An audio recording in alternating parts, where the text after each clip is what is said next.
we will have a small reading club.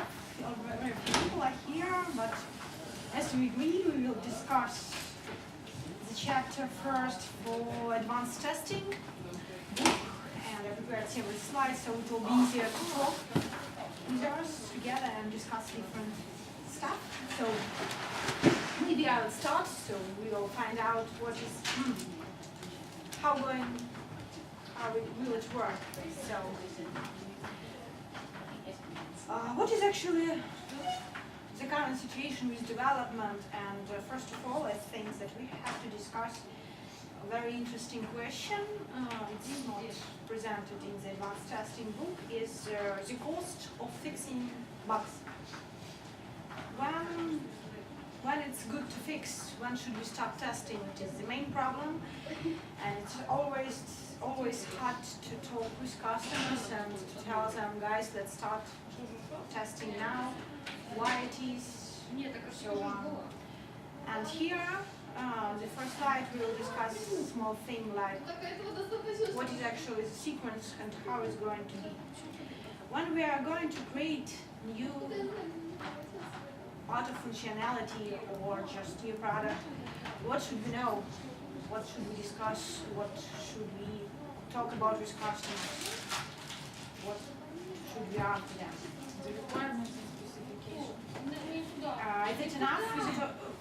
Because you know that most of the time we do not have exact specification, and most of the time we do not have exact requirements. Some ideas for this. So first of all, we will start ask our customers, please give us some requirements. Based on that requirements, we can test it. We can test requirements, you know, it's very easy because we are such person that got to test, got to check if everything is working like expected. Based on requirements, what can we do? What test can we make based on requirements? We can analyze the requirements and predict maybe some issues.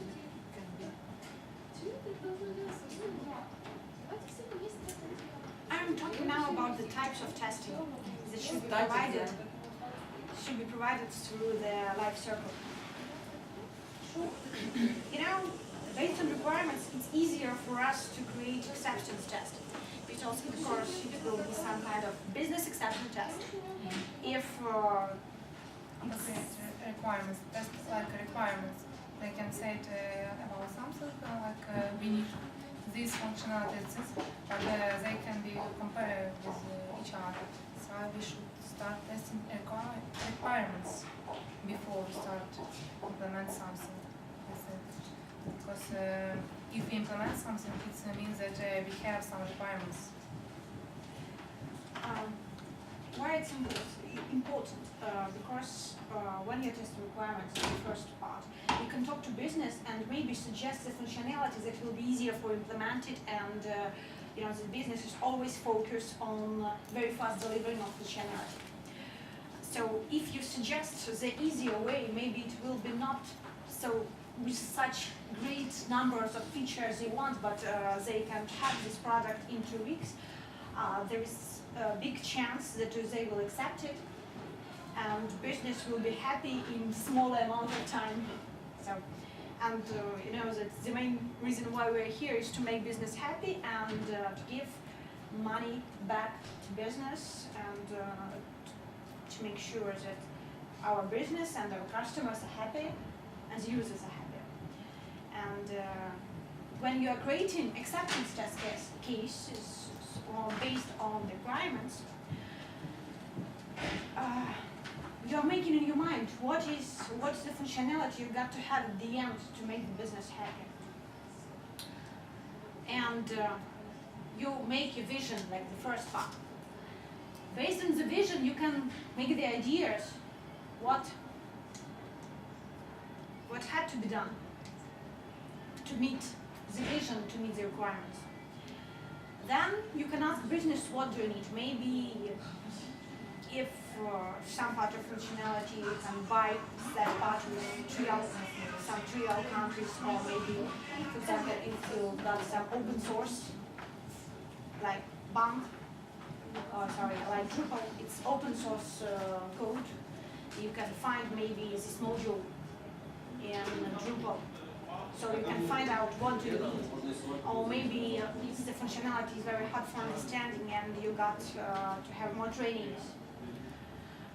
And this time for trainings, for understanding, for searching, can be added to the test plan, and business will know in what time they will have correct functionality. And based on your vision, on your ideas and all your needs, you can give the business the real time, and they will know what they will expect from your code from delivery. That leads us to such things like, turn to this slide, sorry, it'll be easier, I think. Based on the requirements is good to have design. What do you think, what is the design? It's the way the things will be implemented. Can we test the design, and what should be tested on design stage? What test can be created based on design? Flow. Flow. What does it mean? Flow test. What's the kind of test? You can test the correct or incorrect flow. UI, you mean? Right. Yes, but the main feature is when someone delivers your design, first you got to test it if the design meets the requirements you have. Then the stage of coding, and you are checking back again to check if the code meets the design, and why it's so important what I'm pointing you that you have to check the design if it meets requirements. It will be easier for you after stage of development. You should not turn back to the first stage of requirements. You have to check only your functionality with previous step. You have not to go through the whole sequence of actions that were done before previous stage. We will talk about it later in bigger details. Now we are pointing ourselves to such things as mistakes, errors, default, and failures.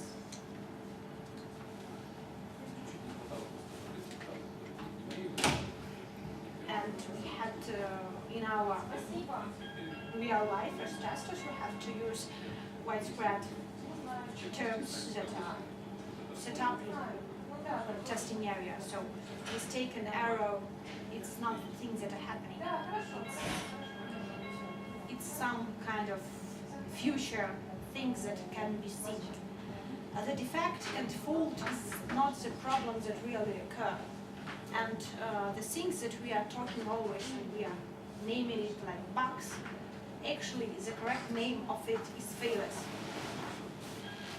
You have just to know it and remember this thing. Now back again. So here on this slide you can see that testing is a separate activity after coding. But you have to know that testing has to be done on all stages, on all the stages on the requirements. Testing has to be done on design and while coding. Can someone tell us the sequential model? Maybe you know something interesting about it, and maybe you know some examples of it. Just maybe some examples from real life. Sequential model is when we test at the end. First we do the requirements and the design, the coding, and after the product is more or less ready, we do the testing process as I mentioned. And what we have to start working in sequential mode. A product to test, an environment to configure, where to test something. main features of sequential model is that we have stable requirements, it will not change. Well, development life cycle. And iterative model. What is the difference between iterative and incremental model? Welcome. These models you implement when we don't have stable requirements and the customer just has an ideas which can change further. So you develop step by step by iterations. In the first iterations you do this piece of requirement, then something may change. And you develop further. You again get the requirements, do the design, you do the coding, and testing this piece of functionality. Yes, you're right. But iterative model and incremental model are very similar, but they've got very huge difference in the end in the meaning of these two words. What is the main difference between iterative and incremental? In incremental, we deliver a product to a customer after each step and then expand the features. In iterative, we do not deliver a product, we deliver it after. What can you say about Agile? What is the model of working? What do you think? We should fast react to the changes in the first place because they can change the requirements. You can say that, oh, we just started to implement it this way. No, you can do this. You do this, you require, once you require. Maybe someone can tell something about extreme programming or pair programming. Or rapid development model. What is the rapid development? Rapid application development. Will develop us up. when we're using rapid development model, it's very common in our life and it's very much up first. Where the requirements on the market changes, demands on the market changes very fast. For example, it can be applied to mobile applications. And today it's one way and tomorrow it's the other way. So you have to react fast and develop fast. You don't have much time for thinking and for making a design. And what is the main feature of rapid development, for example? What is the difference between sequential, iterative, incremental, and rapid development? Could you say that rapid development is some kind of combination of iterative and incremental, or maybe something like that? Maybe something like that. What is the main feature? Why we are using rapid development? Who's using it? We. Actually, rapid No, I'm development. using incremental. I saw when people are using rapid development is mostly on the stage when you want to persuade customer to choose your company. If, for example, a customer came to your company and said, guys, I want to have such product, can you persuade me that your company is better than? So you make a pilot version or a demo version, something like that. Rapid But development. it's not a real product. As I Yeah, understand. yeah, and one other thing, and second thing, rapid development requires very good planning. Very fast and good planning, because in rapid development you've got to find out what is the main area customer want to see, to deliver that area, at least some part of functionality of that area in very fast time, and all those areas that were developed separate, mostly separate by different developers, got to work together. Mostly, as I saw rapid development, while using rapid development, people prefer to use UML, What? UML diagrams when they create their. Sure, the code design. Squares and arrows. Yeah, C programming is very similar to rapid development, and I think for you it might be very interesting to ask guys in your team to use such kind of way, like peer programming. Have everyone heard Like what? about it? Peer programming. Peer? Peer programming. Peer, like two people together. Ah, Peer program. Peer programming. Yes. Yes, sometimes. I've heard about it. Have anyone in your project used this type of? We just started. It's a kind of useful thing. What is it good? I think it should be good. We just started. Because in general we receive the same result, but it costs twice more. Because Well, from the point of cost, of course, but from the point of quality, it's good. And the code quality, code itself, and the product quality, the end product. yeah, we For have the end some user. advantages and disadvantages. And Everything has disadvantages. disadvantages. Yeah. But it's good practice to spend, for example, only 1 hour per day for pair programming. It's helpful because developers share knowledge, share some experience, and it's helpful. But spend more time for pair programming for me it's time wasting. Time wasting. Waste of time. Wasting of time. Yeah. For example, in our team, we decided that we are using peer programming only for the developers that just came to the team. They didn't know anything about the product, and some very good knowledgeable person, good programmer that can work with the functionality. The other person came to him, and they are spending several days just sitting together and developing features. Yes, but it's more about how Training. to work with new people. It's not everyday practice. But guys, That's why I'm asking. For example, in my project, we use this way. Maybe if it's very good in your project, it's very nice to have some feedback. Maybe we could do the same on our team. Well, it's useful when you develop some complex feature. it's more how to share tasks. Mm. Because Not- main idea of pairing programming is knowledge sharing. And when you start task, yes, you cannot share knowledge. But after you make some decisions, everybody can work on it. So it's a nice feature, but we always should remember that we have a lot of disadvantages and we always remember that.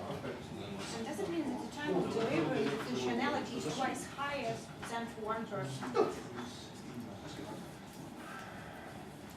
What is the time for delivery of code? Maybe it's increased or decreased, just from your point of view.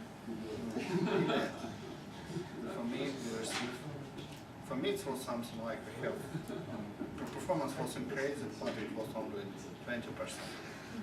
But cost increased twice. And the quality of code. Really was the change? Maybe 5 or 10%.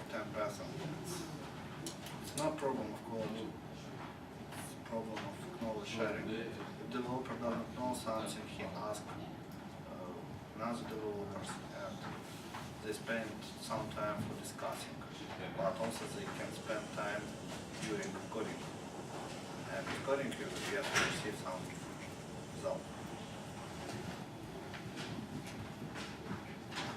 Well, it's not necessarily about the knowledge, it's about the ideas they can have the programmers and can have different views on how things should be implemented, and by discussing they can choose the better idea, the best.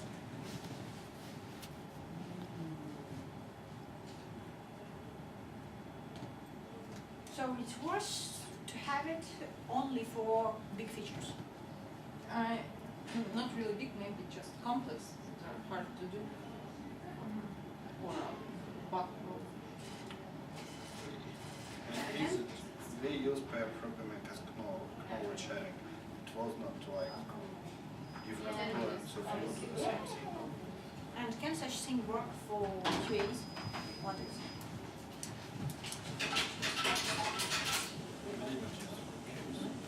Just think maybe.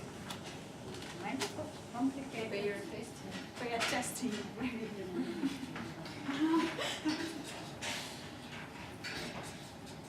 Because if they have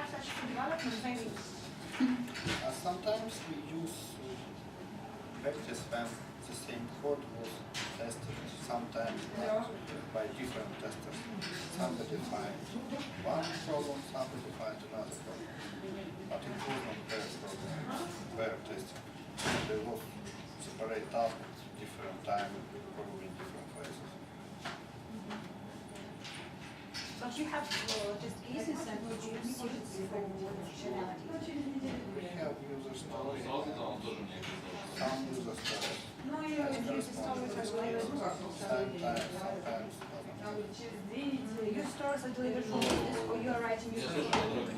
User stories are delivered to you from business or you are writing user stories on your own? Sometimes we extend the story on our side, not very often, but usually they was provided by analytics.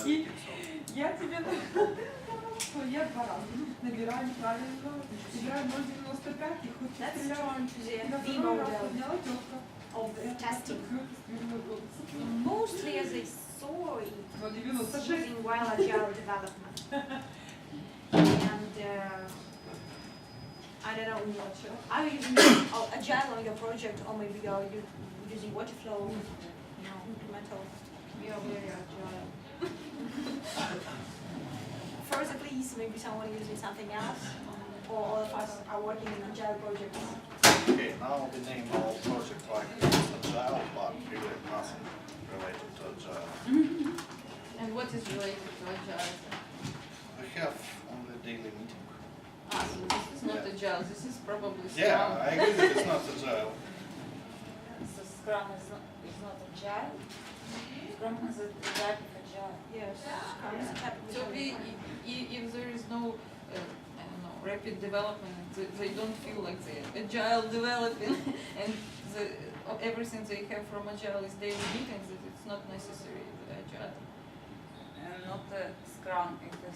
If it is not agile, Well, they it can is call not it Scrum, Scrum. definitely.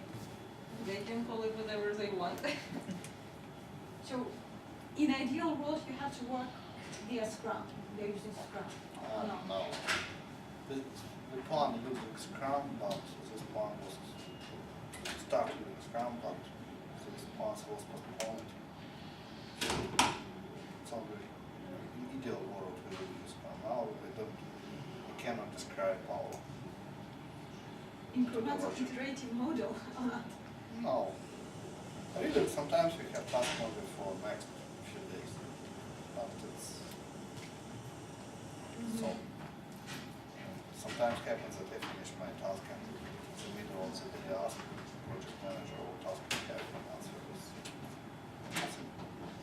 I was just asking your product owner to plan your day. We ask product owner provide list of tasks, and sometimes the team will decide who will work, but usually we have some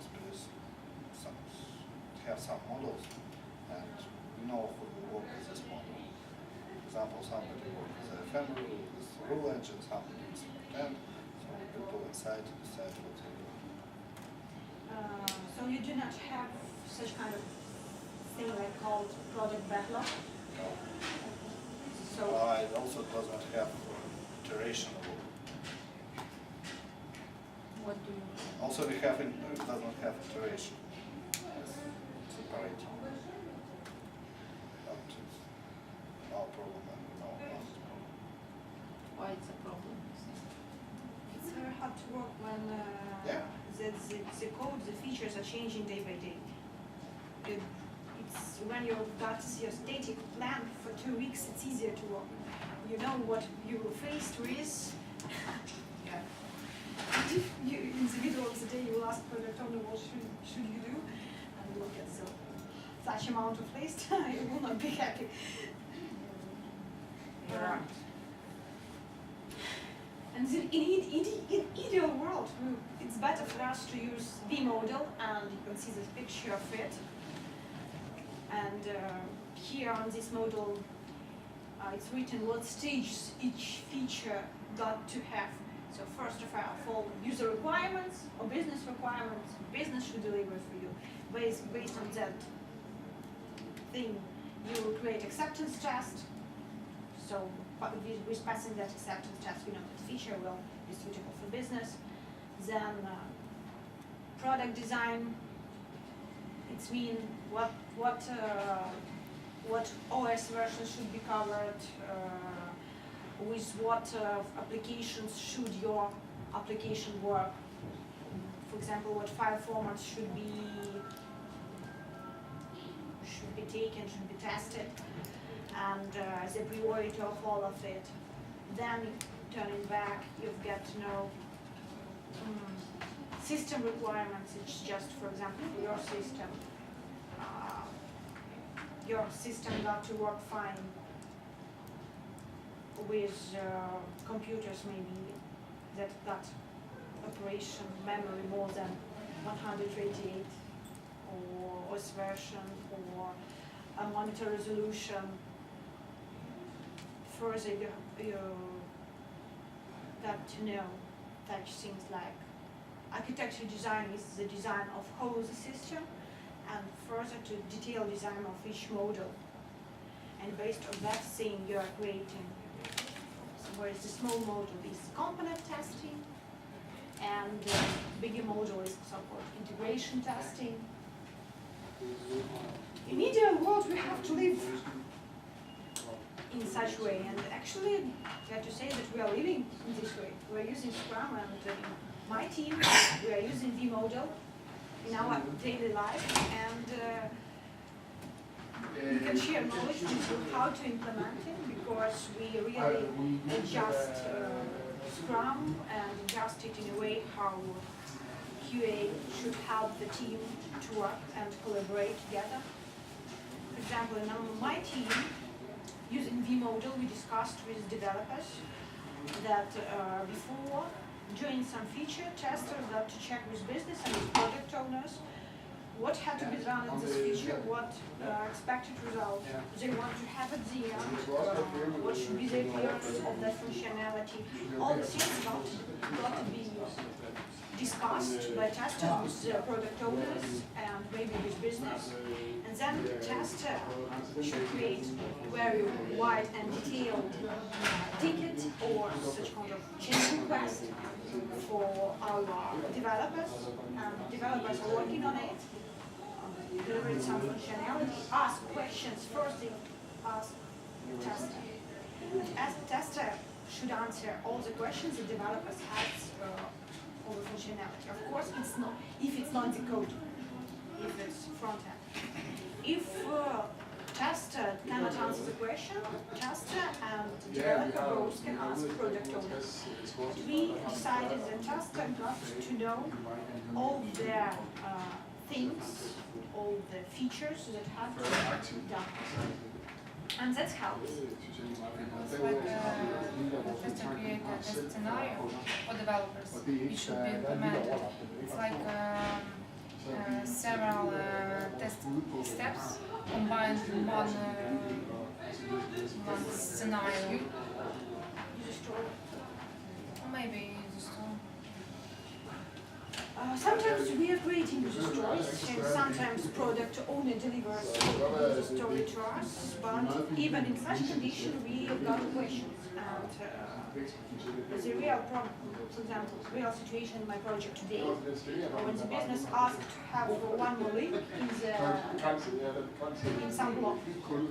I talked with business, what was the blog, what should be the link, what should be the name, where should it link, how should it look like, all the details, and then I create a change request for our guys, for our developers, and use it.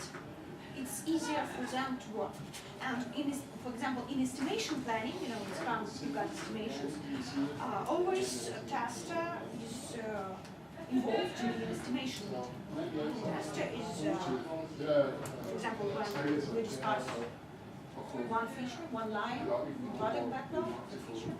First, tester talks to developers briefly what should be done here, and then developers start estimation. If they do not know something, it's just a job to double check with business what should be done.